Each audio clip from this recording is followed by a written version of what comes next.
Rocky और रानी film में जो दिखाया है वो कितना सही है, कितना प्रैक्टिकल है, ये हम इस वीडियो में समझेंगे।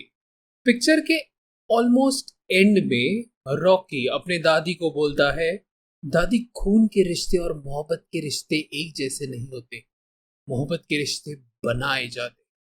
कितनी अफसोस की बात है कि आप वो बना नहीं पाई। आप बिल्कुल अकेली हो, रह लो खुद के साथ। ये सुनने में तो अच्छा लगता है, लेकिन साइंटिफिकली क्या ये सेंस बनता है? तो चलो यही डायलॉग को थोड़ा अलग तरह से समझते हैं। ये खून के रिश्ते क्या है और मोहब्बत के रिश्ते क्या है? पहले बात करते हैं खून के रिश्तों में। खून के रिश्ते मतलब डीएनए। हमारे हर किसी के बॉडी में एक डीएनए होता है जो हमारी असली पहचान होता है। वो पहचान हमें हमारे माता पिता से मिलती है और इस डीएनए से ही हमारा शरीर बनता है। इस इंफॉर्मेशन से ही हमें घड़ा जाता है और हम कैसे दिखेंगे, हमारा शरीर कैसा होगा, हमारी सेहत कैसी होगी, ये सब हमारे डीएनए पर निर्भर करता है। हमारी सोच भी कुछ हद तक इस डीएनए पर निर्भर करती है। तो जो खून के रिश्तों के बारे में कहा जाता है वो सही है।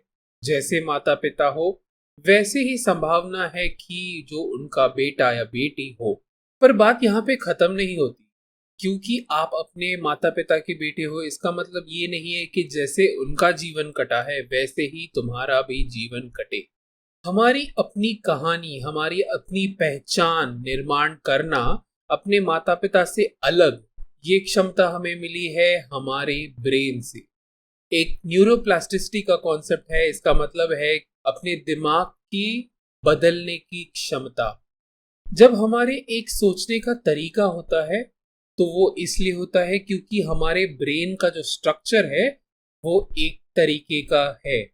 जब हमारी सोच में बदलाव आता है तब फिजिकली हमारा ब्रेन चेंज होता है ताकि हम अलग तरह से सोच सके। अब मोहब्बत का रिश्ता ये होता है जहां पर दो लोग जिनकी सोच अलग है, लेकिन क्योंकि उन्होंने एक दूसरे के साथ समय बिताया है, उनकी सोच मिलने लगती है। ये है मोहब्बत का रिश्ता। अब खून का जो रिश्ता है ना, वो नेचुरल होता है। अगर बाहर से कोई अपनी सोच पर इन्फ्लुएंस ना करे, हमें अलग सोचने पर मजबूर ना करे, तो अपने खून के रिश्ते के हिसाब से हम सोचने लगेंगे। मतलब जैसे हमारे माता पिता सोच रहे थे वैसे ही हम सोचने लगेंगे नेचुरली। पर हम ऐसा रह नहीं सकते। हमेशा हमें बाहर के लोगों से बातें करनी पड़ती है, मिलना पड़ता है। वो सब हमारे सोच पर इन्फ्लुएंस करता है। तो जो हम देखते हैं इस मूवी में, क्योंकि वो लोग एक साथ रहते हैं, एक साथ सोचने लगते हैं और फिर मोहब्बत का रिश्ता बनने लगता है। ये मोहब्बत का रिश्ता गहरा होता है पर उतना ही नाजुक होता है। मोहब्बत के रिश्ते बनाए रखने के लिए एक दूसरे के पास होना जरूरी होता है, एक दूसरे के साथ होना जरूरी होता है। इसीलिए हम देखते हैं कि पिक्चर की शुरुआत में रॉकी और रानी अलग सोचते हैं, लेकिन जब वे समय एक साथ बिताते हैं, काफी समय बिताते हैं, तो एक जैसे सोचने लगते हैं, एक दूसरे को समझने लगते हैं। लेकिन फिर जब वो एक्सपेरिमेंट के तौर पर एक दूसरे के घर में रहने लगते हैं, तब फिर वो अलग हो जाते हैं और उनकी सोच भी थोड़ी कुछ हद तक बदलने लगती है। इससे प्रॉब्लम ये होता है कि भले ही वो एक दूसरे के परिवार को समझने लगते हैं, वो एक दूसरे से अलग सोचने लगते हैं। इसीलिए पिक्चर के क्लाइमैक्स में उन दोनों के बीच झगड़ा हो जाता है और वो एक दूसरे से अलग होने का निर्णय ले लेते हैं। इस मोहब्बत के रिश्ते में एक और फैक्टर आ जाता है जो है न्यूरोप्लास्टिसिटी, जो मैंने पहले भी कहा है, हमारे ब्रेन की क्षमता अपने आप को बदलने की। जैसे मैंने कहा कि हमारा ब्रेन जैसे चाहे वैसे बदल सकता है अलग तरह से सोचने के लिए, लेकिन ये बदलने की क्षमता उम्र के साथ साथ धीरे धीरे कम होने लगती है। इसीलिए हम देखते हैं कि रॉकी और रानी के पिक्चर की शुरुआत में जो जवान है, जो रॉकी और रानी है, वो एक दूसरे को बड़ी आसानी से समझने लगते हैं। लेकिन जो माता पिता है, जो उम्र में बड़े हैं, उनको एक दूसरे को एक अलग सोच को समझने के लिए टाइम जाता है, ज्यादा टाइम जाता है।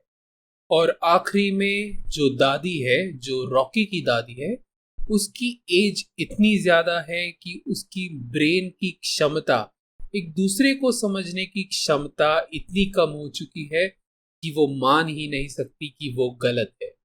अगर यही औरत 30 या 40 वर्ष की होती और वैसे ही कठोर स्वभाव की होती, और तब उसके जीवन में अगर ऐसा कोई आता जो उसे अलग सोचने पर मजबूर कर देता, तो शायद हो सकता था कि वो थोड़ा अलग सोचने लगे और इतनी कठोर ना हो।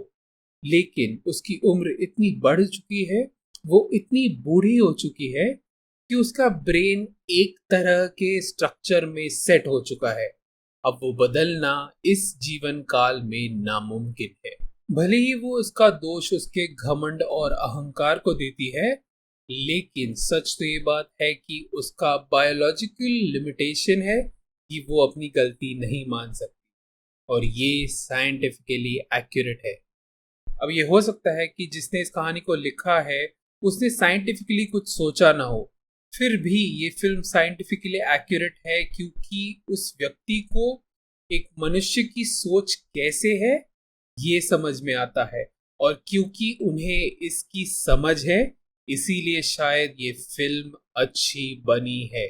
हिंदी मूवीज में, भारत की मूवीज में भले ही भाषा अलग हो या फिर शब्द अलग हो, लेकिन एक कहानी तभी अच्छी होती है जब भी उसमें विज्ञान जड़ा हो। सब्सक्राइब।